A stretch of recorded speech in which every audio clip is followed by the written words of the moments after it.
So we're reading from the Most Exalted Sri Chaitanya Charitamrita, Madhya Lila chapter 6, text 273 through to the end of the chapter, which is 286. So what I'll do, with permission, is to read the verses up until the last one, and then we'll recite that together. I'll try not to torture you with my Bengali. So text 273, this chapter is entitled The Liberation of Sarvabhauma Bhattacharya. Okay, so text 273, since I can understand Krishna according to these two meanings, Chaitanya Mahaprabhu said, what point is there in changing the verse? So just to give context, Sarvabhauma Bhattacharya has recited a verse. It's a very famous verse from the Bhagavatam, a verse spoken by Lord Brahma. But what he's done is he's changed the words. So it's meant to be, the Bhagavatam says, Jiveta yo mukti pade sabdaya bhak. But he's changed it to Jiveta yo bhakti pade sabdaya bhak, and that's text number 261. So he's then explained a little bit about that. And then Lord Chaitanya is now replying. So I'll just read this again. Since I can understand Krishna according to these two meanings. So he's this term mukti pade. Chaitanya Mahaprabhu said, what point is there in changing the verse? Text number 274. Sarvabhauma Bhattacharya replied, I was not able to give that reading to the verse. So that's important. We'll come back to that later on. 274, although your explanation is correct, it should not be used because there is ambiguity in the word mukti pada. Text 275. The word mukti refers to 5 kinds of liberation, but its direct meaning usually conveys the idea of becoming one with the Lord. 276. The very sound of the word mukti immediately induces hate and fear. But when we say the word bhakti, we naturally feel transcendental bliss within the mind. 277. Upon hearing this explanation, the Lord began to laugh and with great pleasure immediately embraced Sarvabhauma Bhattacharya very firmly. So Sarvabhauma Bhattacharya has replied to the Lord saying, actually, if we use the word mukti, it can have this meaning. If we use this, it brings this transcendental bliss, and Lord Chaitanya has now embraced him. 278. Indeed, that very person who had been accustomed to reading and teaching Mayavad philosophy was now even hating the word mukti. This was possible only by the mercy of Sri Chaitanya Mahaprabhu. 279. As long as it does not turn iron into gold by its touch, no one can recognize an unknown stone to be a touchstone. 280. Upon seeing transcendental Vaishnavism in Sarvabhauma Bhattacharya, everyone could understand that Lord Chaitanya was none other than Krishna, the son of Nanda Maharaj. 281. After this incident, all the inhabitants of Jagannath Puri, headed by Kashi Mishra, came to take shelter of the lotus feet of the Lord. 282. Later I shall describe how Sarvabhauma Bhattacharya always engaged in the service of the Lord. 283. I shall also describe in full detail how Sarvabhauma Bhattacharya perfectly rendered service to Sri Chaitanya Mahaprabhu by offering him alms. 284 to 285. If one hears with faith and love these pastimes concerning Lord Chaitanya Mahaprabhu's meeting with Sarvabhauma Bhattacharya, he very soon is freed from the net of speculation and fruitive activity and attains the shelter of Sri Chaitanya Mahaprabhu's lotus feet. Okay. Translation by His Divine Grace Srila A.C. Bhaktivedanta Swami Srila Prabhupada Ki Jai. Praying the lotus feet of Sri Rupa and Raghunath, always desiring their mercy, I, Krishna Das, narrate Sri Chaitanya Charitamrita, following in their footsteps. Thus ends the Bhaktivedanta purports to Sri Chaitanya Charitamrita, Madhya Lila 6th chapter, describing the liberation of Sarvabhauma Bhattacharya. Okay, we'll just say prayers and then begin. Amagyanatamarandasya Gyananjana Shalakaya Chakshu Militam Yena Tasmai Shri Guruve Namaha Shri Chaitanya Manobishtam Stapitam Yena Bhutale Swayam Rupa Kadamayam Dadati Swapadantikam Vandeham Shri Guru Shri Yuta Padakamalam Shri Gurun Vaishnavamscha Shri Rupam Sagrajatam Sahagana Raganatam Vitam Tvam Sajivam Sadvaitam Savadutam Parijana Sahitam Krishna Chaitanya Devam Shri Radha Krishna Padan Sahagana Lalita Shri Vishakam Vitamscha Hey Krishna Karuna Sindhu Dina Bandhu Jagatpate Gopesha Gopika Kanta Radha Kanta Namostate Tapta Kanchana Gaurangi Radhe Vrindavaneshwari Vrishabhanu Sutadevi Pranamami Hari Priye Vancha Kalpatrubhyascha Kripa Sindhu Bhyevacha Patitanam Pavanebhyo Vaishnavebhyo Namo Namaha Shri Krishna Chaitanya Prabhu Nityananda Shri Advaita Gadadhar Shri Vasudhi Gaura Bhaktarinda Hare Krishna, Krishna Krishna, Hare Hare, Hare Rama, Rama Rama, Hare Hare.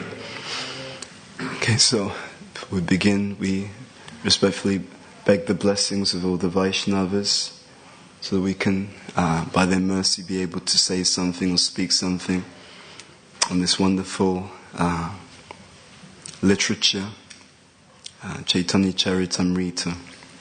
And so these verses take us to the end of this chapter, the liberation of Sarvabhauma Bhattacharya.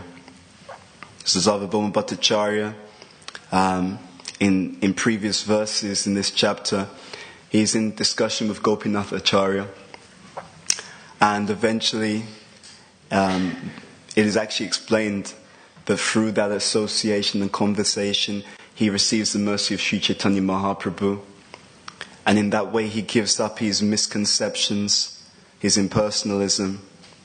And we see in this particular place in the Chaitanya Charitamrita that he's reciting verses, or a verse especially from the Bhagavatam, and he's making explanation. Lord Chaitanya is very pleased with him.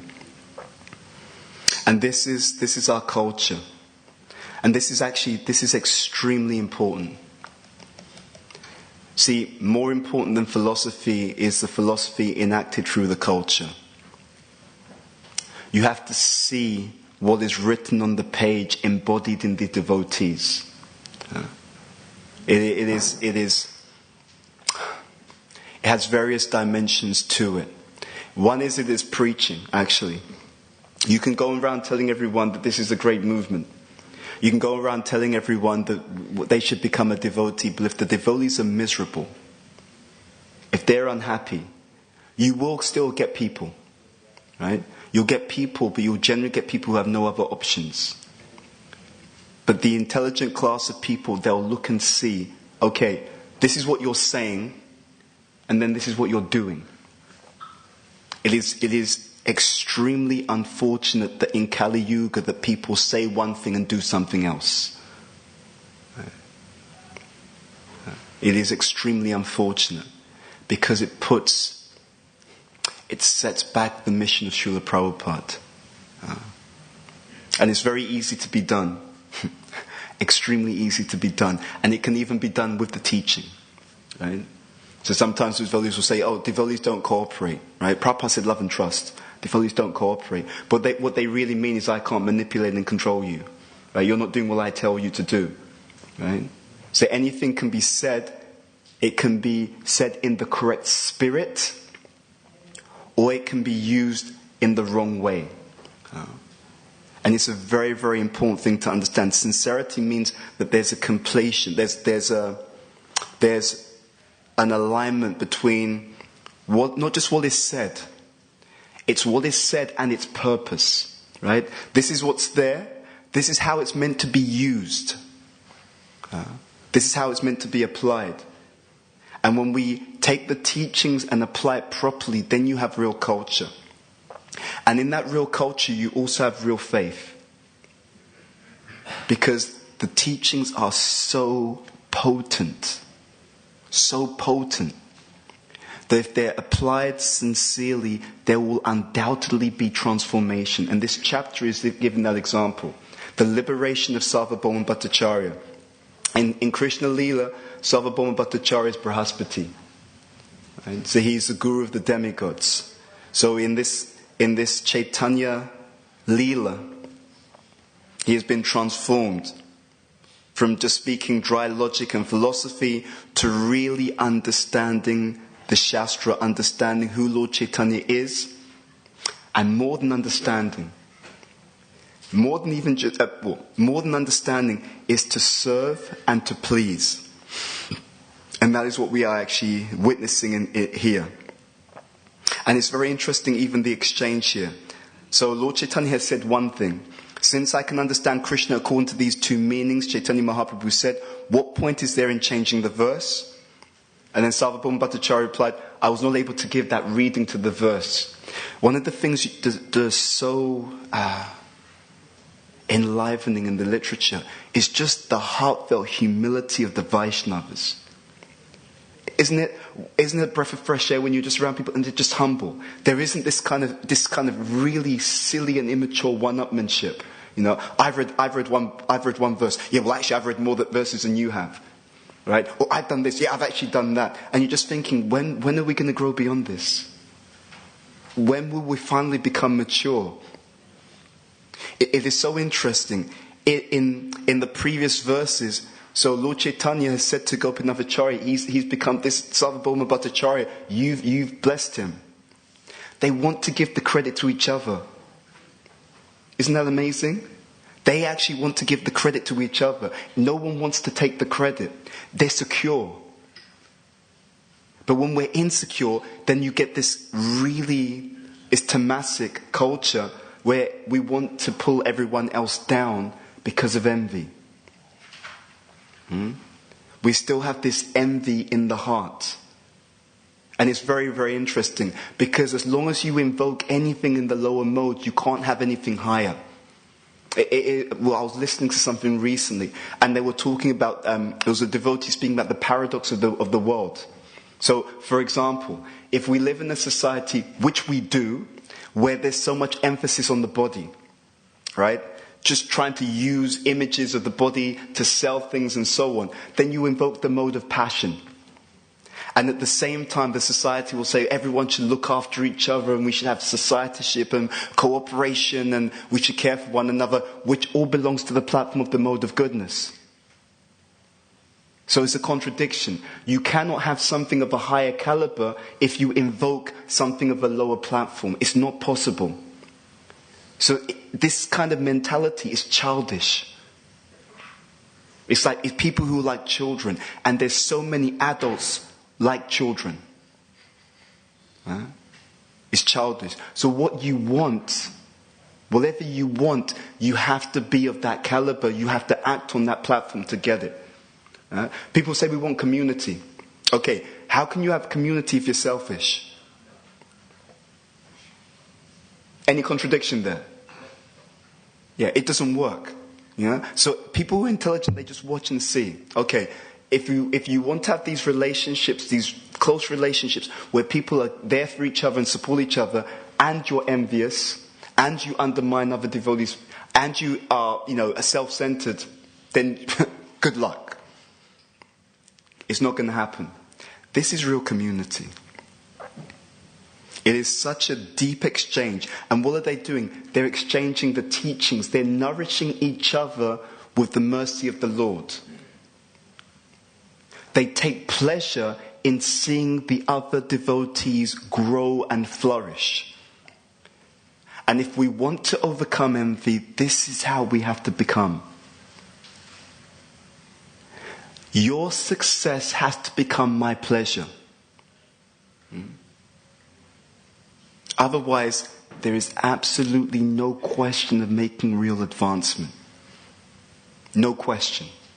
Because just as we have envy towards each other, this idea that I'm going to envy other living entities, but I'm a great devotee who loves Krishna. Really? Really. The people who say, you think, well, that's interesting. So you envy someone who at best is about 70% of the qualities of the Lord. You really think that if Krishna showed up, you're going to be able to have a good relationship with him. Right? It may be okay in the beginning, but after a while, that flute, now it's just getting on my nerves. It's just doing my head in, right? Right? What? Why is everyone talking to him? All right, do you have to be effulgent all the time? I can't just switch that off for a bit. It'll just become a headache. So that's the contradiction. Advanced means no envy. I repeat, advanced means no envy. So if there's envy, there is a lack of what? Advancement. Okay? And people can say whatever they want, but that's a fact. If there's envy, there's a lack of advancement. We sometimes confuse material expertise with actual devotion. Right? Very, very easy. And if we do that, then what happens is, then again, you break down community. Why? Because everyone does not have the same material ability. Is that something you've noticed? Anyone notice that? Right. Yeah. So if you make it material, you destroy the unity. If you make it spiritual, genuinely devotional, then you can have community. But that means you can't be self-centered. We can't be self-centered. That means I genuinely have to appreciate what you're doing and what you can do in devotion, without trying to redefine the Chaitanya Charitamrita in the way that makes me look good. Yeah. I think we mentioned that in the previous class, right? There's Bhagavad Gita as it is, but what we read most of the time is Bhagavad Gita as I am. Whichever parts stand out to me, whichever parts make me look good, that's the part that I'm going to emphasize to everyone else. Anyway, so these verses. So this explanation. So it's very, very interesting. There's different.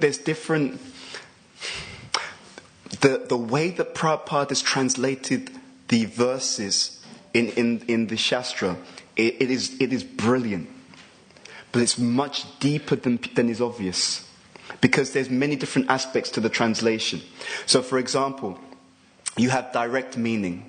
So there's this word, this Sanskrit in the Bhagavatam, Gangayam Gosham, right? So the direct meaning, the dictionary meaning is the village on the river Ganga. That's the direct meaning. But you can't have a village on a river, okay? If you try to build a village on the river, what happens to the village? It just goes in, right? So therefore the direct meaning isn't used there. Therefore the indirect meaning is used, which means the village by the river Ganga, okay? But there's also what's called the implied meaning. So if you bathe in the Ganga, what happens to the heart? It becomes purified. So the implied meaning is the village of pure-hearted people who live by the river Ganga. So you have direct meaning, you have indirect meaning, you have the implied meaning. There's also what's called the conventional meaning. So in the Sanskrit, the word, an example is the word pankaja. The dictionary meaning of pankaja is that which grows on the mud, right, out of the mud. That's the actual dictionary definition. Okay? But there's also a conventional meaning that within the culture, how is that word used? Okay? So in the convention of Vedic culture, when people say pankaja, they mean a specific flower. What flower? Lotus. Right? So that's the conventional meaning. Just to give it in a modern context, just like, so the dictionary meaning, you say something was sick, right? Or sick. It means ill, right? That's what it's understood to mean. And you can see where I'm going with this, right? So now, when people, especially young people, when they use, that was sick, what do they mean? It means something very, very different, right? Because the conventional meaning is different from the dictionary meaning. So there are so many layers of meaning to the Shastra. And what Prabhupada has done, and we are seeing a reflection of this here, he brings out the real meaning. And you can only do that if you love the person. If you love the person and you know the person, then you can understand what's in their heart. And then you can bring that out. And you can bring that out and you can convey that meaning not only to people who do not love the person, but Prabhupada's genius is he's able to convey that meaning in such a way that it impacts upon people who still have envy towards this same person. I.e. the conditioned souls of Kali Yuga. So despite our envy, what Prabhupada has done is his love is so deep and strong that he's been able to bring out this meaning in such a way that it's able to penetrate the heart of even the envious individuals. It is an extraordinary achievement, which of course we have to take advantage of. And Sarvabhauma Bhattacharya, very interesting. What does he say? He says, I was not able to give that reading to the verse. So Lord Chaitanya has actually said to him, look, I can understand that. Since I can understand Krishna according to these two meanings. He's talking about mukti pade. I can understand it in this way. I can understand Krishna according to this. So why do you need to change it? Sarvabhauma Bhattacharya, I wasn't able to give that reading to the verse. Although your explanation is correct. Now get this. He's speaking to Sri Chaitanya Mahaprabhu. He's saying, my dear Lord, your explanation is correct. But it should not be used because there is ambiguity. In other words, I don't want people to misunderstand the person and the purpose of this verse. The word mukti refers to 5 kinds of liberation, but its direct meaning usually conveys the idea of becoming one with the Lord. This is instructive for us. It is very easy to weaponize this scripture. It is very easy to take it and to use it against people. Very easy. But if we're gentlemen and gentlewomen, and if we're sincere, you take it and you use it for the purpose that it's been given. So in Kali Yuga, people have this thing. I'm just being honest, right? I'm just saying it as it is, really, right? And you see the same person who's saying that. If it was said to you like that, you'd just be in tears. So it's hypocrisy. So there is the teachings, and there is also the emphasis. And you convey meaning on both platforms. You convey meaning by giving the philosophy. You convey meaning by giving the philosophy with consideration of time, place, circumstance, and person. If your teaching of Krishna consciousness repels people unnecessarily, then you're not teaching. Okay? Now that doesn't mean that sometimes we don't have to be strong. Don't get me wrong. But I'm saying the word unnecessarily. Emphasis. Right? Prabhupada was sometimes very strong. But that's necessary. And in fact, with Prabhupada, it's interesting. The more compassionate you are, the more you can see. It's a beautiful philosophy. I mean, it's just incredible. The more you have consideration for other people, the more you are able to actually see. And because you can see, then you can apply properly. We do these prayers. Om Jnana Timirandasya Jnananjana Shalakaya Chakshu Ummilitamina Tasmai Shri Gurave Namaha. Jai Shri Radha Gokulananda Ki Jai. Jai Shri Sitaram Lakshman Hanuman Shri Gonitai Guru Parampara Shri Prabhupada Ki Jai.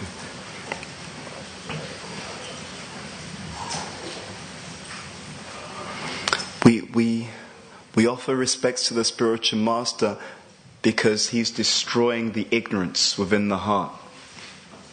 The first success is to be able to see the reality. It's a big thing. As long as we can't see the reality, you're in real trouble. Imagine you're walking through a minefield with your eyes closed. Does that sound like a good proposition to you? This is our condition in the material world. We're walking through a minefield of the material energy with our eyes closed.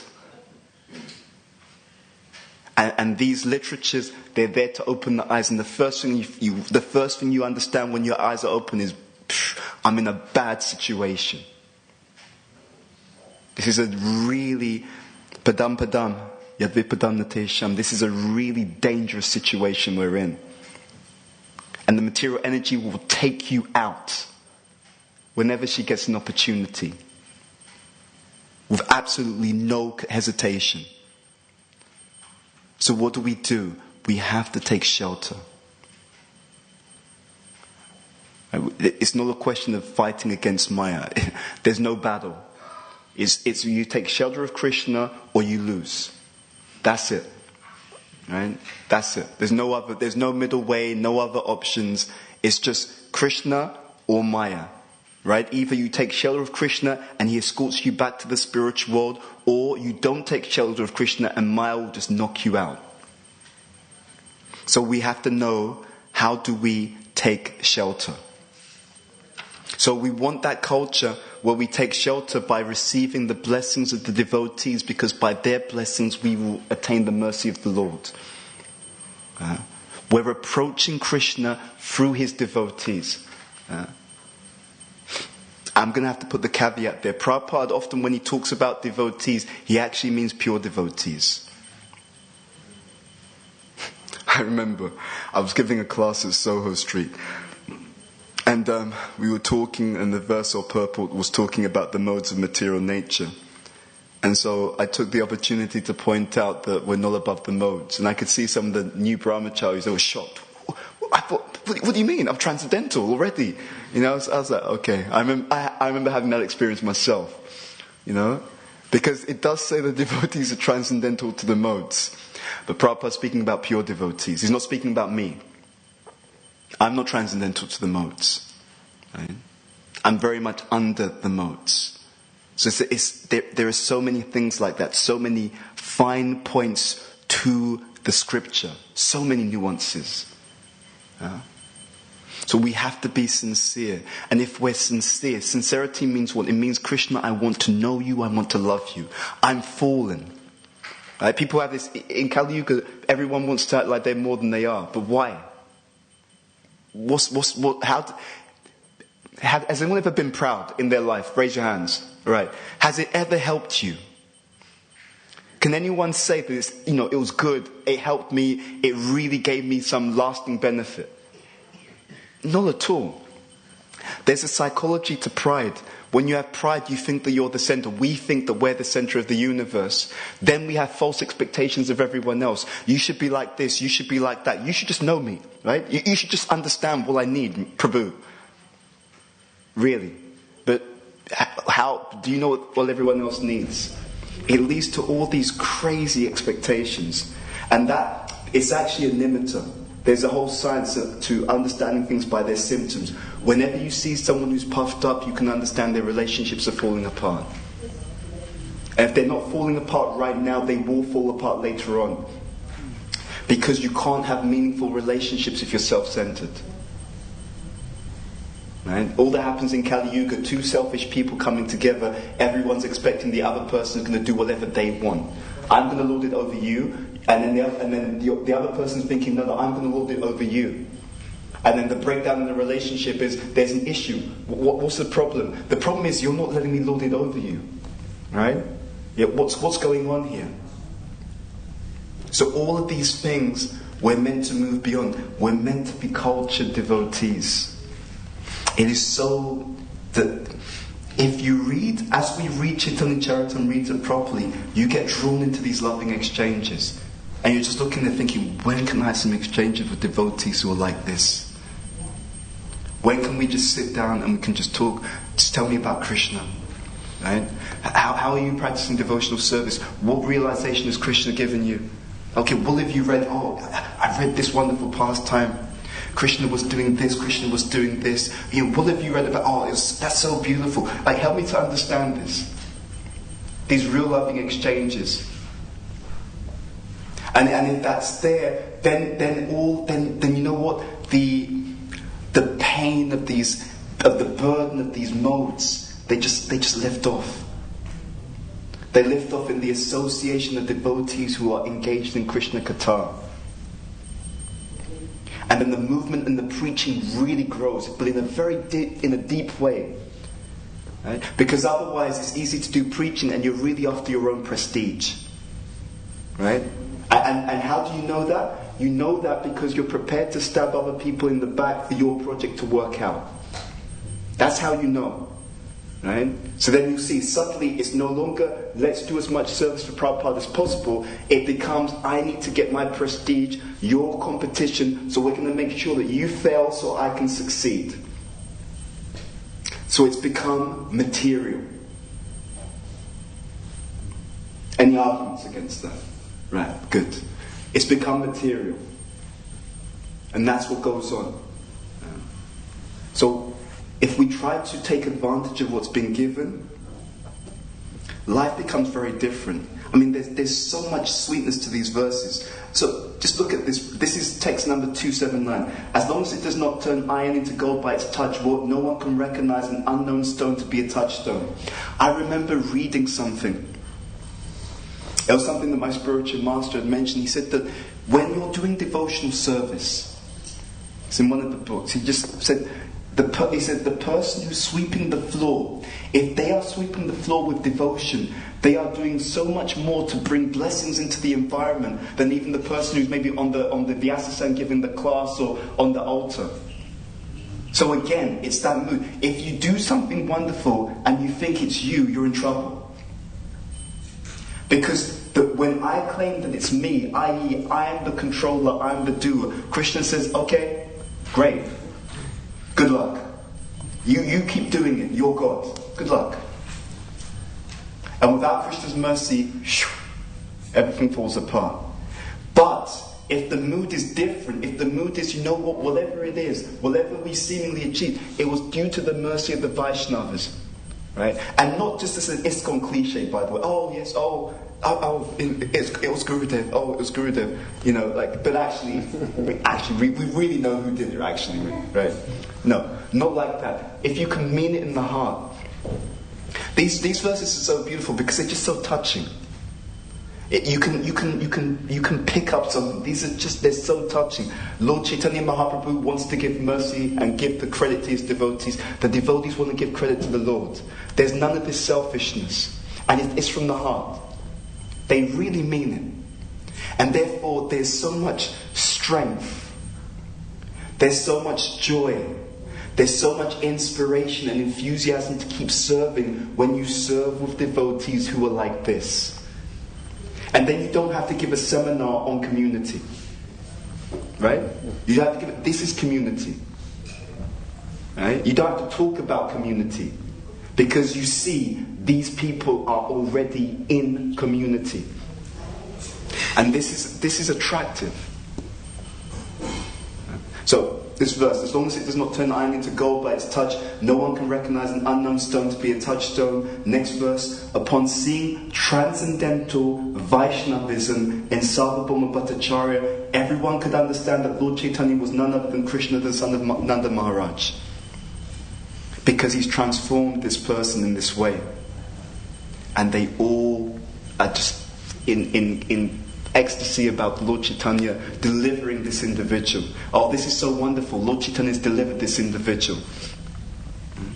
We're meant to reflect this. Oh, it's so wonderful. Prabhu's done the service. It's just so glorious. Oh, it's so wonderful. Mataji has done the service. It's just so glorious. But it's a practice. It really has to be a practice. And we have to cultivate that. Because the opposite is also true. If I don't cultivate this mood, I will be envious of the Vaishnavas. If I'm envious of the devotees, what will I do? I will criticize them. The envy will come out from my heart, it will come out on my tongue, and it will be used. It will be weaponized against them. And that envy will break the circuit of my devotional progress. It's very interesting. In the Bhagavatam, regarding the fall down of Bharat Maharaj, I mean, he's given up everything. His kingdom, his family, he's performing austerities. He comes all the way up to the platform of Bhava Bhakti. Bhava Bhakti. To become attached to a deer? I mean, you could look and think, really? You've given up a kingdom and you're attached to a deer. Now, I know that some people like their pets, but this is ridiculous. Right? It's attached to a deer. But not just attached to a deer. You're on Bhava Bhakti. So you're experiencing the initial stages of love of Godhead. Bhava Bhakti is devotional service in ecstasy. Technically speaking, it's considered to be siddha. It's not sadhana bhakti. Right? It's a category of its own. Bhava Bhakti is a category of its own. So then the explanation is given as to how he could become attached to a deer. It's because offences made to great devotees in the previous time. So that one thing that can pull someone down from Bhava Bhakti is offences made to great devotees previously. The actual word, when it's described in Bhagavatam, the term that's used is actually karma. Again, the subtleties to the teaching, because the explanation is that your karma cannot pull you down from the platform of Bhava Bhakti. Nothing material can pull you down. Therefore, the indirect meaning is given, right? It's offences. Right? The Goswamis explained this. It's in one of the Sandarbhas. It's from one of the Sandarbhas. It's explained like that. So much subtlety to it. But we don't want to emphasize so much the negative, although it's good to know. It's good to know. The nivritti is good to know because it stops the negative things sneaking up into your life. But we want to know what the negative looks like so we can avoid it, and we want to do the positive and move forward in that way. Let's look at some other verses. Interesting. After this incident, all the inhabitants of Jagannath Puri, headed by Kashi Mishra, came to take shelter of the lotus feet of the Lord. And then later I shall describe how Sarvabhauma Bhattacharya always engaged in the service of the Lord. There are symptoms. How do you know you've received the blessings of the Lord? How do you know? Then you'll know because you have a taste for service. Prabhupada, I believe he was in India on a train with his disciples. They're all in saffron, shaved up. And I think it was a family. They asked Prabhupada for blessings. Prabhupada said to me, he said, if I give you my blessings, you'll become like these people. He said, if I give you my blessings, you'll become like these people. Do you want my blessings? Oh, Swami said, it's okay. Yeah. Because of our impurities, we'll project our own idea of what it means to receive blessings. What it means to receive blessings is that you'll become an unalloyed pure devotee of the Lord. That's what it means to receive blessings. Right? You'll have a taste for hearing and chanting and serving the Supreme Personality of God. That's what it means you've received blessings. Right? That's the essence of it. And it's very interesting the way that this verse ends. So text 284 to 285. I just want to check, what time is class meant to finish? 8:30. Sorry? 8:30. Okay, I'll make this last point. So, Hare Krishna. So this last verse, if one hears with faith and love these pastimes concerning Lord Chaitanya Mahaprabhu's meeting with Sarvabhauma Bhattacharya, he very soon is freed from the net of speculation and fruitive activity and attains the shelter of Sri Chaitanya Mahaprabhu's lotus feet. And this is if one hears with faith and love. This faith is extremely important. And there are different types of faith. There's Lokika Shraddha. This is a faith that comes from the external situation, right? So I'm part of the crowd. I just want to belong, right? So I'm going to act like this, I'm going to do like this, so that everyone thinks, hey, he's a devotee and I'm part of the crowd. That's more Lokik Shraddha. This faith is Shastriya Shraddha. This is a faith that comes, the faith that comes when we really understand and accept what the scripture is saying and the conclusions of the Shastra. Pure faith is the understanding that just by engaging in service to the Supreme Personality of Godhead Krishna, everything else will be done. Everything else will be achieved. This pure faith is a currency.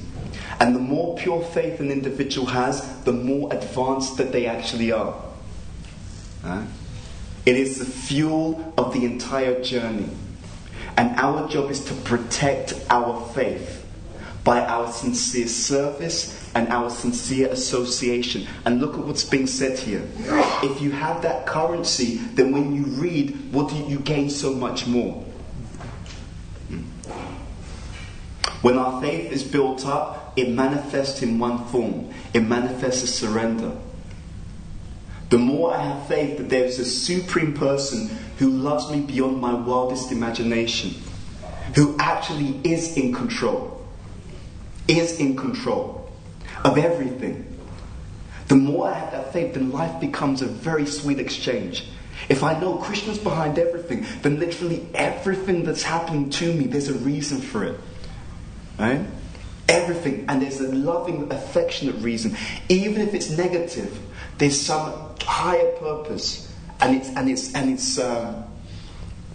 It becomes even more enlivening. So Krishna sends devotees to praise you. Thank you, Krishna. I'm so fallen and lacking in enthusiasm. You're sending the devotees just to encourage me to carry on practicing.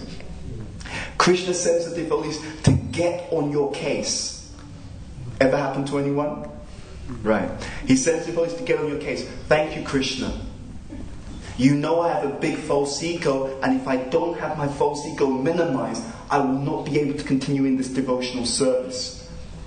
I've seen that personally. Sometimes Krishna will just break us down. Why? In order for us to continue to move forward. And you may think, oh, it's so negative. No, it's hugely positive.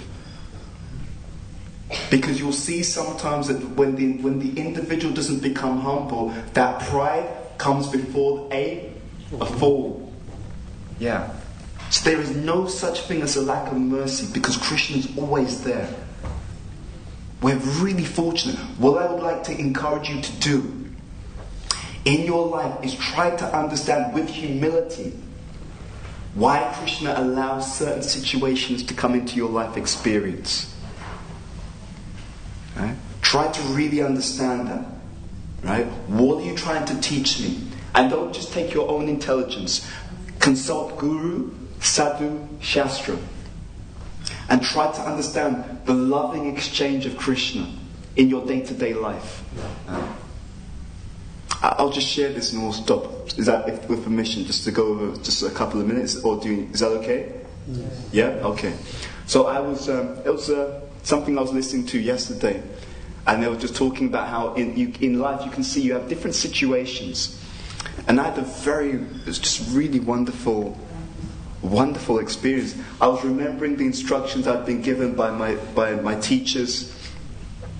And I could see a direct correlation between different situations that I have in my life and how the instructions of my teachers, they perfectly deal with every different situation that I come across in life.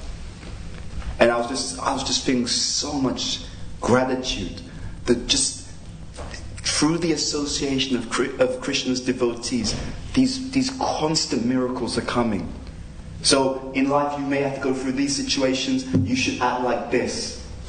Right? So it's almost like you may go through these situations, but if you act like this, you'll get the best of those situations. It's all so mercifully arranged. All we have to do is try to be sincere, and everything is taken care of in ways that you cannot possibly imagine. Because Krishna, He's here, He's present, and He genuinely cares about every single devotee. It is absolutely incredible. It is incredible. But we have to try and be open-hearted to listen and sincere. And the sincerity is grounded on the humility. Because without humility, there's no advancement. Okay, and we'll stop there. Shri Chaitanya Charitamrita ki jai, Srila Prabhupada ki jai, Jai Nitai Gaur Premanandi, Hari Hari Bol. Okay. Srila Prabhupada ki jai. Okay. Is it time? Okay. So, my seniors have instructed there's time for questions, so my apologies for going over. But any questions, comments? Yes. Hare Krishna. I can, yeah. You're speaking about how when we do something good, we should try to have credit for it. We should Hare Krishna. Thank you for the class. So you were speaking about when we do something good, we shouldn't try and take credit for it. We should see it as mercy. I was wondering, because we have such a strong desire for recognition, how do we become free from that desire? That's a very good question.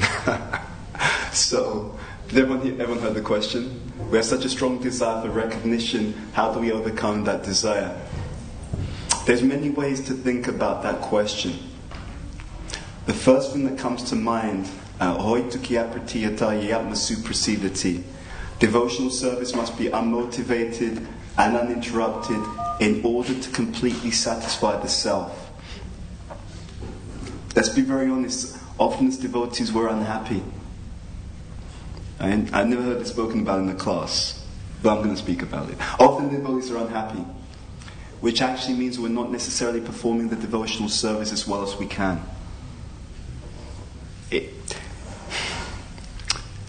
We go through the human experience en route to becoming transcendental. Okay, so we can't jump. We have to be where we actually are. So there's a few different dynamics to it. One is to engage in devotional service properly, right? So you can engage in devotional service properly. Do it in good association. Make sure your foundations are there. Am I reading regularly? Am I hearing regularly? Am I chanting properly? So we always start by looking at the foundation. What am I standing on?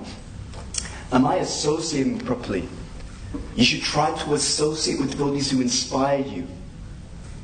Sincere devotees. I often see devotees go into difficulties. Oh, but this devotee did this and that. It's like, but if you knew that they were like that, why did you associate with them? Oh, but they're devotees. How many people are in ISKCON? Right? You had to associate with that person. That was the only option that you had. There was no one more sincere.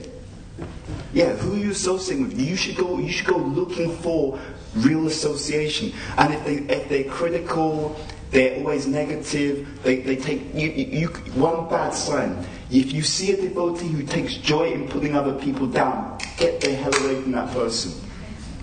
Right? Yeah, because if you think that they're going to do that with everyone else and they're not doing that with you also, it means you're losing your mind. So you start by looking at the foundations. If there's good association, it's easy to become like this. It's easy to give the credit away. Because in good association, you're giving and you're receiving. That's good association. In bad association, you're giving and they're taking. It's one way. Right? We're meant to have this society of devotees are meant to engage in these loving exchanges.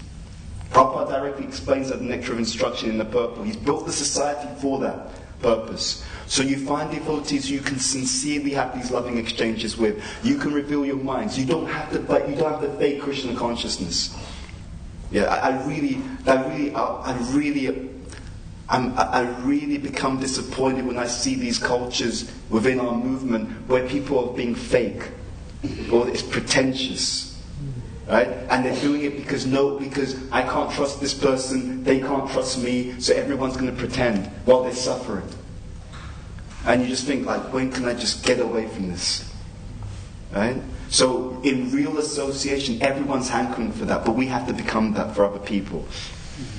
Then it's loving exchanges, meaning you're revealing the mind, you're inquiring, you're giving. See, when it says we're giving gifts, appreciation is also a gift.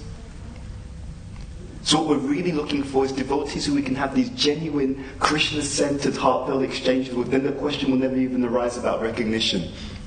You can, I guarantee, you can check this out. I'm telling you this, you can check this out. You can have devotee A who has no real friends in Krishna consciousness, who's superficially making a big thing of himself, and they go, oh, wow, you did this, you did that. And you can have devotee B who has deep loving friendships and devotee association. The joy of this devotee who's got real friends, who doesn't have to pretend, the joy that they have makes this look like suffering. They will never exchange their position for this position. Right? These are just poor substitutes. And when you see too much emphasis on that, it's because the person's lacking something inside. You know? So good luck. Great, you have your prestige. We'll go somewhere else. Good luck.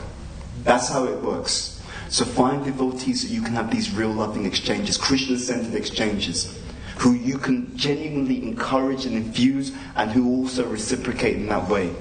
That's what we're looking for. That's what everyone's looking for. Does that answer your question? Yeah. Okay, thank you. Yes, we'll take one last question and then I don't want to keep the devotees from breakfast.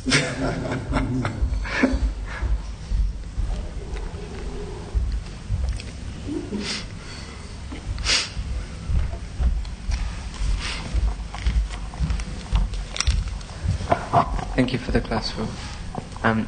You were speaking how that in the association of advanced or pure devotees, our false ego is broken down.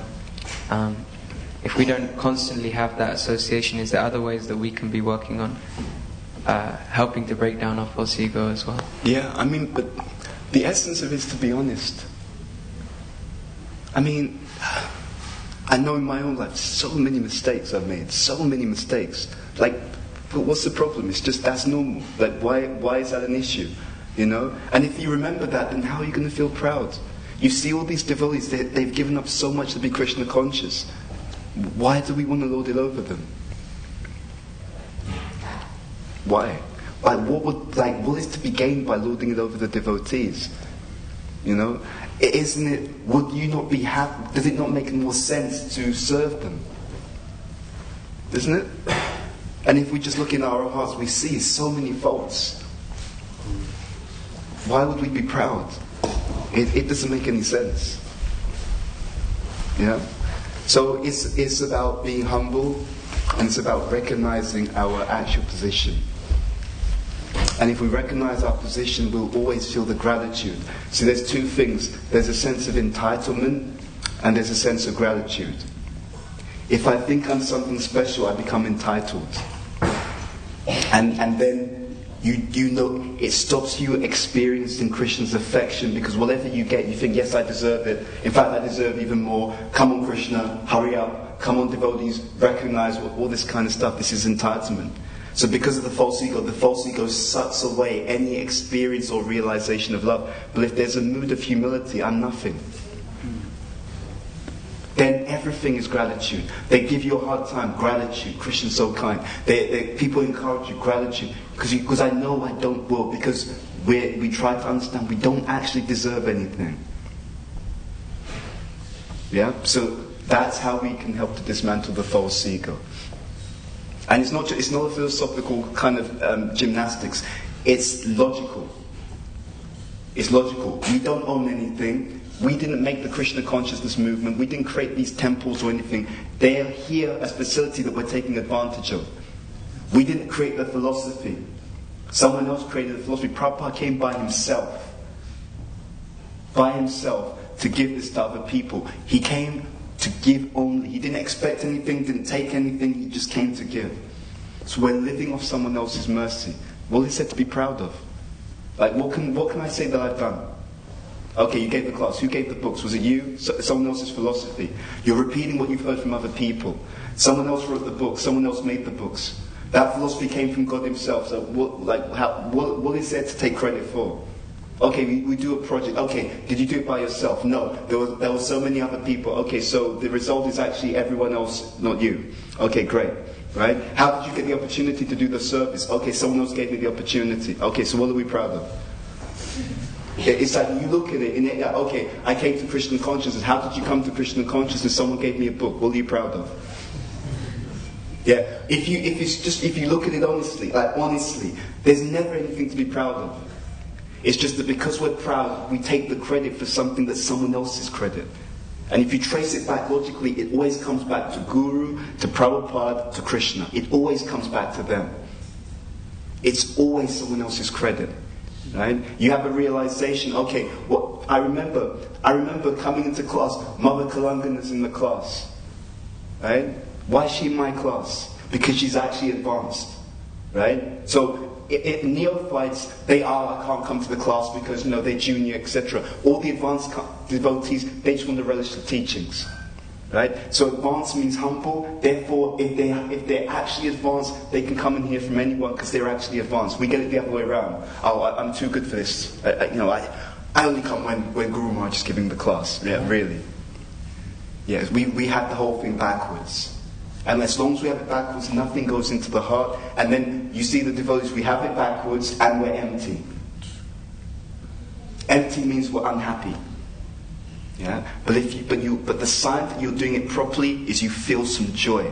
You act, thank Krishna, I can be in the association of devotees again. Thank you. I can hear something about Krishna. I want to serve, and I take joy in serving. Yes, the heart becomes full.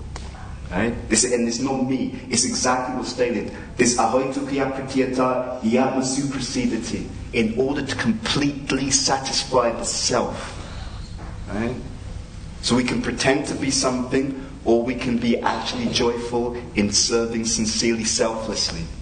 People hear in our movement oftentimes the words pure devotional service, people want to run away from it because we don't understand it. That is the state of real joy. You serve purely, none of this political stuff, not trying to get something, not trying to profile, not trying to get prestige. These are all substitutes for genuine spiritual fulfillment, which comes only by serving purely. And if the devotees you're around are pushing something else, then run away. Find some devotees you can serve purely with, who you can get a good example from, and let everyone else come to their understanding eventually, without pulling them down. Compassion. Because that state of being self-centered in Krishna consciousness is a state of punishment. Right? People can pretend all they like. Okay, these are lower modes. They're unhappy. Full stop. Doesn't matter what's said, what goes on social media, they're unhappy. Full stop. Right? And the devotees who are serving sincerely with their heart, they will have tremendous joy and tremendous realization, and they'll be able to give that to other people. So when people come to their senses, you serve. The sign that we have come to our senses is that we serve purely, without false ego. Does that answer your question? Okay, so we'll stop there. Shri Chaitanya Charitamrita ki jai. Srila Prabhupada ki jai. Jai Prabhupada.